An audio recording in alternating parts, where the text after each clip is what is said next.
जी। घटना होने के बाद भी मौनी अमावस्या जैसा पर्व पर जो भीड़ थी उसको कंट्रोल कर लेना, मैं ये नहीं कह रहा हूं कि घटना हुई नहीं या मैं उसको लिपापोती कर रहा हूं, लेकिन जिस तरीके से उसको संभाल लिया गया, वो इतने बड़े मेला क्षेत्र में लोग थे, इतने लोग थे, बहुत कुछ हो सकता था ना। वो भी तो वहीं का हाँ, तो प्रशासन कर रहा है ना जो आप कह रहे हैं। अरे श्रीमती जी, कुछ तो सस्ता लो, बचत करो। नहीं श्रीमान जी, सब बढ़िया लो, रहने दीजिए। इसमें क्या खास बात है? थोड़े में ज्यादा स्वाद, यही तो है इसकी खास बात। वाह मामा, क्या स्वाद है। अरे मेरे राजा, नहीं, इस बात से मैं उसमें सहमत कोई हूं। देखिए, पॉलिटिकल सिर्फ आदमी 30 थोड़ी ना हालांकि गया। देखिए 30 की संख्या कम नहीं है, 30 बड़ी बेशकीमती जाने थी, चलिए अरे नहीं। बहुत लेकिन चलिए, आप इंपॉर्टेंट इसी नंबर बात से नहीं खुश है हो ये। जाइए कि 30 ही लोग मरे हैं, तो नहीं नहीं, ठीक है, खुश अब तो अच्छा है। नहीं मेला नहीं नहीं। चल रहा है, अच्छी बात है। मेला समय से अब समाप्त हो जाए। मुख्यमंत्री जी को खुद वहां नहीं जाना चाहिए, पहली चीज तो उन्हें ये तय करना चाहिए, अब वहां नहीं जाएंगे। किसी दूसरे मंत्री को नहीं जाना चाहिए। प्लस आज मैं पढ़ रहा था कि डीजीपी को, चीफ सेक्रेटरी को भेज रहे हैं। वहां वहां आपने वो एक कल एसएसपी और डीएम वो लगा पूरा रखा जायजा है, लेने जा रहे उन्हें हैं, करने दी। डीजीपी और चीफ सेक्रेटरी जाएंगे। हाँ, उन्हें नहीं जाना चाहिए। अब आपने जिन अफसरों को तैनात किया है, उनकी अकाउंटेबिलिटी फिक्स करिए, उनको जिम्मेदारी दीजिए। अगर ठीक एक है, बार डीजीपी जाके बैठ जाएगा तो एसएसपी क्या करेगा, आप मुझे बताइए जरा। क्या ठीक है, जिम्मेदारी सही डीजीपी लेगा कल को अगर कुछ और हो जाए तो अब सही तो बात है। ये जो आपने लड़ाई की शुरुआत में अपने कमांडर तय किए हैं, उन्हीं कमांडरों पर विश्वास कीजिए, और बाकी 15-20 दिन उन्हीं के जरिए ये पूरा मेला निकलना चाहिए, ये मेरा मैं मानना है। रमेश जी के पास आऊंगा अब। रमेश जी, जो तमगा बन सकता था ना, वो एक चूक ने क्या, उसको जो उन्होंने, राघवेंद्र जी की भी मैं कहूंगा कि उन्होंने पूरे पैनल पे बोला ये मेरे लिए कलंक है, मेरी सरकार के लिए। तो जो तमगा बन सकता था वो किसकी चूक हो गई, और क्या ज्यादा एग्रेशन की वजह से, ज्यादा निमंत्रण की वजह, आपका अपना आकलन क्या है? देखिए, राघवेंद्र जी ने बड़े ईमानदारी के साथ में एक शब्द इस्तेमाल करा अपनी सरकार के लिए। ये उनका बड़प्पन है और होना भी चाहिए। लेकिन क्या इस तरह के कोई भी जिम्मेदारी, कोई भी अकाउंटेबिलिटी अधिकारी से लेके या कोई भी नेता या सरकार का कोई व्यक्ति कोई लेगा? मुझे लगता नहीं कोई लेगा। अभी विभूति जी एक बात बहुत अच्छी कह रहे थे कि इन्होंने अपने कार्यकाल में भी कुंभ को करवाया है, तो उस समय वीआईपीज वगैरह का आना हो रहा था, तो इन्होंने कहा कि हमारी टीम ने जब सीधे सीएम साहब से बात करी, वो दौर कुछ और था, आज का दौर कुछ और है। सही आज बात है। भी ऐसे ही जा रहे हैं, डेली लगभग 4,000 वीआईपी पहुंच रहे हैं वहां पे। जब 4,000 वीआईपी पहुंच रहा है तो एक वीआईपी के लिए 15 पुलिसकर्मी हैं और 10 उसके साथ में होम गार्ड लगाए गए हैं। तो कुल मिला के 30 से 35-40 आदमी एक वीआईपी को दिया जा रहा है। अब इसका रेशो जब निकालोगे तो अपने आप पूरे घटना का निचोड़ आपके सामने आ जाएगी, कहानी कहाँ पे हो रही है। क्या आज किसी भी अधिकारी के अंदर इतनी कुव्वत है जो विभूति जी ने बताया कि वो ये बात लखनऊ तक पहुंचा सके, महाराज जी को ये कह सके कि देखिएगा, ये जो व्यवस्था है आम लोगों के लिए है, पहले उनको स्नान करने दीजिए। हाँ ठीक है, हमारी सरकार है, हमारे लोग हैं, तो एक दिन तय कर लो, कोई भी, चाहे बीच का रख लो चाहे आगे का रख लो, जिस दिन सारे के सारे वीआईपी एक साथ में आ जाएं। क्या इस तरह की राय कोई देगा? अगर ये राय कोई विपक्षी पार्टी की तरफ से दे देगा तो उनको सीधे ये कह दिया जाएगा, आप गैर देशद्रोही हो, सनातनी। आप व्यवस्था में खलल डाल रहे हो। आज जिस तरीके की सारी चीजें हो रही हैं, अलग अलग बयानात आ रहे हैं, और सुबह से हम लोगों की नजरें इस पूरे मामले पे गड़ी हुई है। बिल्कुल। मरने वालों का आंकड़ा कोई कितना बता रहा है, कोई कितना बता रहा है। एक फोटोग्राफ भी चल रहा है जिस डेड बॉडी के ऊपर 39 लिखा हुआ है, हालांकि अधिकृत आंकड़ा तो 30 बताया जा रहा है, तो उसके ऊपर 39 क्यों लिखा? कई ऐसे संदेह हैं, कई ऐसे शक हैं जो इस समय गहरा जाते हैं। और सबसे बड़ा एक एविडेंस मुझे लग रहा है सरकार के लिए, प्रशासन के लिए, वो हो सकता है जो इनका एक आला अधिकारी सुबह कह रहा है घटना होने के बाद, या शायद घटना से पहले का उनका वीडियो है, कि फला टाइम पे मॉर्निंग में आप उठ जाओ, अपनी जगह छोड़ो और आप नहाने चले जाओ। जब उन्होंने कहा है तो भगदड़ मची है। भगदड़ मचने के बाद आगे कौन सो रहा है, थोड़ा अंधेरा भी था, लाइट कम थी, तो उसके ऊपर चढ़ते हुए जा रहे हैं, तब उससे लोग कुचल के मरे हैं। अभी ये कहा गया, राघवेंद्र जी ने कहा कि 1000 कैमरे लगाएं। मुझे लगता नहीं है कि वहां पे 1000 कैमरे लगे होंगे। अगर 1000 कैमरे लगे हुए हैं तो ये पूरी घटना उसके जद में आ जाती है।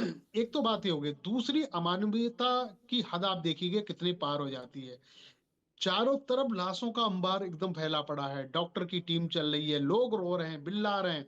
उसके बाद जब स्नान शुरू किया जाता है, फूलों की बारिश करवाई जा रही है, मुझे लग रहा है ये वक्त था, आज का जो दिन था, उस पे एक शोक संदेश ठीक। पूरी तरीके सामूहिक तरीके से इनको करना चाहिए था, और ऐसी रमेश जी, आता घटना हूं, ना आपके हो। सवाल का और जवाब भी लूंगा accountability के राघवेंद्र तौर जी पे से। सरकार को आना चाहिए था और उनको जिम्मेदारी लेनी चाहिए थी कि ये घटना हुई है। अब आप बात बताइए, मौत का आंकड़ा आप किस समय जारी कर रहे हो? इससे भी 17 सारा घंटे। का सारा शक सामने आ जाता आप है। एक बात बताइए देखिए ना रमेश जी, घटना हो मैं सकती है, एक सवाल कई आपसे मामलों पूछ में लेता घटना हूं, होती है, पहले लेकिन मौत आज का छिपा आंकड़ा बता दें या पहले लोगों की मदद पहुंचा लें? कोई भी सरकार हो, समाजवादी पार्टी की सरकार हो या भाजपा की हो, कल कांग्रेस की थी या किसी की थी, आप ईमानदारी से बताइए। आप पैरेलल 11th सारे आवर पे काम अगर होते वहां हैं। आप एक हो, तरफ हम हो मौत के या आंकड़े भी सुनील किए जी हो, जाते मैं हैं, पॉलिटिकल पार्टी इलाज के भी किसी किया भी आदमी जाता को है, छोड़ रहा सारी हूं, व्यवस्था वो पहले मौत का आंकड़ा बताएगा। उससे क्या हो जाएगा? उससे क्या होगा? मौत का आंकड़ा अगर 17 घंटे बाद बताया गया, आज मैं देख रहा हूं सोशल मीडिया पे चल रहा है कि 16 घंटे हो गए, आंकड़े नहीं बताए गए, 17 घंटे बाद आंकड़े बताए गए, और जो सरकार नहाने वालों की गिनती कर सकती है, उसको शव की गिनती करने का कितने घंटे लग रहे हैं? पहले शवों की गिनती हम या किसी को बताने की जरूरत है, या जो वहां परिजन परेशान हो रहा है, जिसने अपनों को खोया है, या जो घायल है उनको मदद? किसको? मैं इस पूरे पैनल से एक क्वेश्चन पूछूंगा अभी एक एक करके। जो आपने सवाल उठाया कि कब आंकड़े जारी हुए, अरे आंकड़े जारी कर देने से क्या हो जाएगा, मुझे बताइए। आंकड़े जारी करने से क्या होगा रमेश जी? देखिए आंकड़े जारी करने से क्या होता है, दर्द चौहान जी उसी को होता है जिसका अपना जाता है। अगर कुंभ में आपका अगर कोई नहाने गया हो, दूर दूर तक अगर कोई, मेरे अगर सब वो अपने हैं, अगर मैं खुदा न सार्वजनिक खास्ता काम में अगर हूं इस तरीके तो से, मैं, अगर अगर इस तरीके की अगर कोई घटना घटी होती तो आपको उसका दर्द पता होता कि नहीं। मेरे जानने वाले गए हैं, मेरे पास सुबह से फोन आ रहे हैं, और वो एक व्यक्ति ये कह रहा है कि मेरा व्यक्ति मर गया है, मेरा व्यक्ति कुचल के मरा है, और मुझे पता है बॉडी भी उनकी कहाँ रखी है, किस अस्पताल में रखी है। जब मैं जा रहा हूं तो मुझे वहां से धक्का मार के दिया जा रहा है। आंकड़ा जारी करने के लिए मैं कह रहा हूं, जब उसको पता है हाँ, उसका व्यक्ति मर गया है, उसकी शिनाख्त भी करवाई जा सकती है, उनको बताया भी जा सकता है। जब उनसे छिपाया जा रहा है तो चौहान जी, रमेश ठाकुर और आप लोग, हम कुछ नहीं है, हमसे बहुत कुछ छिपाया जाएगा जो सही। अभी तक छिपाया जा रहा है। और मैं कई लूंगा सारे ऐसे सवाल। भी तथ्य आ आज गए हैं राघवेंद्र जी जो कह तो रहे अभी हैं कि आज दूसरे बोलने न्यूज के चैनल मेरे पास वाले जो कुछ हैं, नहीं है, सवाल कई है, और मुख्यमंत्री ने भी यही माना। अब मैं डॉक्टर सुनील कौशिक के पास जाता हूं। डॉक्टर साहब, सवाल बहुत उठ रहे हैं वाकई में। क्या ये जो निमंत्रण इतने दिए गए, या वीवीआईपी कल्चर का जिस ओर विभूति नारायण जी ने, अधिकारी रहे हैं, कुंभ कराया है, बोल रहे हैं हम, आप में से लोगों ने कुंभ कवर किया है, 2010 हो, 2018 हो, लेकिन क्या सिर्फ ये वीवीआईपी कल्चर की गलती, और इसकी जिम्मेदारी अब किसके ऊपर जाएगी आज की घटना? देखो, दो चीज़ हैं उसमें, आप समझिए चौहान साहब। एक तो बहुत दुखद घटना है, और बीजेपी के प्रवक्ता ने कहा कि ये बिल्कुल सरकार के सिर पर कलंक है। मैंने इसीलिए निश्चित उनसे, तौर से रमेश जी से कहा जो तमगा हो सकता था वो। मैं इस बात से सहमत हूं, पर राय साहब की एक भी बात से मैं सहमत नहीं हूं। इसलिए सहमत नहीं हूं कि राय साहब ने कहा होगा एनडी तिवारी जी को कि साहब कोई वीआईपी नहीं आना चाहिए। ये बाद में तय हुआ ना, वीआईपी पहुंचेंगे, लेकिन पहले से ही सरकार ने ब्लूप्रिंट तैयार कर लिया कि वीआईपीज आएंगे, वीआईपीज को न्योता दिया जाएगा, वीआईपी इस घाट पर नहाएंगे।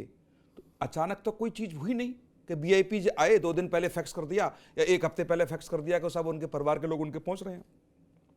जिस सरकार ने 6 महीने पहले ही तैयारी शुरू कर दी हो, और विदेश में जाकर के न्योता दिया जा रहा है, प्रदेश के हर कोने में जाकर देश के हर प्रदेश के मुख्यमंत्री को न्योता दिया जा रहा है, इसका मतलब चीफ सेक्रेटरी, डीजीपी और मुख्यमंत्री लेवल से एक ब्लूप्रिंट तैयार किया गया कि वीआईपी आएंगे। तो फिर ये फेलियर किसका? किसका फेलियर? नहीं, आप समझिए ना उसको। नहीं, फिर ये फेलियर क्या होगा? वीआईपी क्षेत्र में नहीं हुआ ना, आप अरे- वीआईपीज की वजह से होता, वीआईपीज के साथ जो ड्यूटी में लोग लगाए हुए हैं उनकी लापरवाही से होता। आप देखिए ना इसी आप देश में विभूति जी की एक बात नहीं, मैं और रमेश जी ने भी बहुत ईमानदारी से बोला और आंकड़ों के साथ बताया। और विभूति जी ने कहा एक छोटी सी कैबिनेट अगर कहीं लखीमपुर पीलीभीत में करा लीजिए तो 6 महीने तक उसकी ऊर्जा खत्म हो बिल्कुल जाए। सही बात है, लेकिन पहले से ही तय था कि कैबिनेट की वहां मीटिंग तो फिर होगी। इससे ज्यादा लगा ये क्या? विभूति जी को मैं बता रहा हूं ना, ये मीडिया बाद में आया, पहले से ही तय था कुंभ के बीच में कैबिनेट की मीटिंग होगी, वहां से प्रस्ताव पास होंगे। फिर फायदा तो अचानक थोड़ी कैबिनेट अब- पहुंची वहां अब नहीं। पर। और दूसरी बात, कैबिनेट जहां पहुंची वहां आम नागरिक जो स्नान कर रहे हैं या रहने की व्यवस्था वहां नहीं पहुंची। कैबिनेट की व्यवस्था अलग थी, वीआईपी क्षेत्र में थी।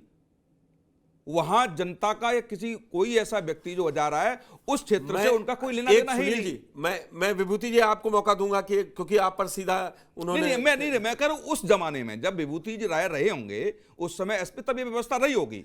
तब ये नहीं था कि एनडी तिवारी न्योता दे रहे हैं, एनडी तिवारी जी ने ये कहा कौन तो फिर आप ये कह रहे हैं यदि ना, कैबिनेट की आप एक तरफ कह रहे हैं कि न्योता नहीं देने चाहिए। मैंने ये नहीं कहा, मैंने ये कहा कि एनडी तिवारी महोदय जी ने न्योते नहीं दिए थे। एनडी तिवारी जी की कैबिनेट में ये पहले से तय नहीं था कि वीआईपीज वहां आएंगे, पर ये बीच में तय हुआ, फैक्स गए होंगे या सूचना गई होगी कि कैबिनेट मंत्री जा रहे हैं, वो आएंगे, परिवार के साथ आएंगे। बिल्कुल सही कहा राय साहब ने कि साहब हमारे यहाँ व्यवस्था नहीं हो पाएगी, आप उनको रोकिए। अरे श्रीमती जी कुछ तो सस्ता लो, बचत करो। नहीं श्रीमान जी, सब बढ़िया लो, रहने दीजिए। इसमें क्या खास बात है? थोड़े में ज्यादा स्वाद, यही तो है इसकी खास बात। वाओ मामा, क्या स्वाद है। अरे मेरे राजा, राजा और प्योर मसाला।